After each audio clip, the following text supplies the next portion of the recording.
Sa unang video ni Darwin Gitgano, sinabi niya na 405 kinumpile ni Pope Damaso ang Biblia. Kinsay nag-compile sa Biblia? Si Papa Damaso sa tuig 405. Kung titingnan naman natin sa kasaysayan, si Pope Damaso ay namatay taong 384 AD. Nagtitok-titok ang mata mo.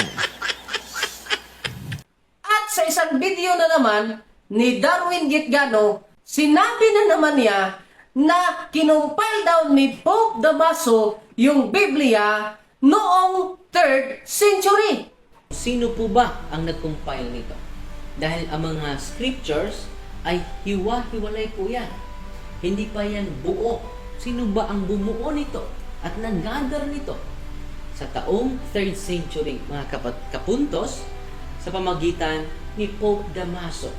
Ginagather niya ang mga scriptures na nagkahiwa-hiwalay po. Pag sinabi mong 3rd century, yan ay nag-uumpisa sa year 201 AD to year 300 AD. Ngunit si Pope Damaso ay ipinanganak noong 305 AD. Abay, napakatindi pala nitong si Pope Damaso, mga kapatid. Dahil hindi pa siya ipinanganak, nakapag-compile na siya ng Biblia. At nung namatay na siya, nag-compile siya ulit ng Biblia. Ignorance of the Bible is ignorance of Christ.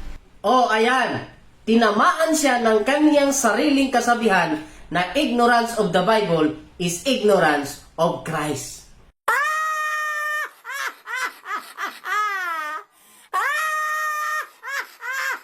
Ignorance of the Bible is ignorance of Christ.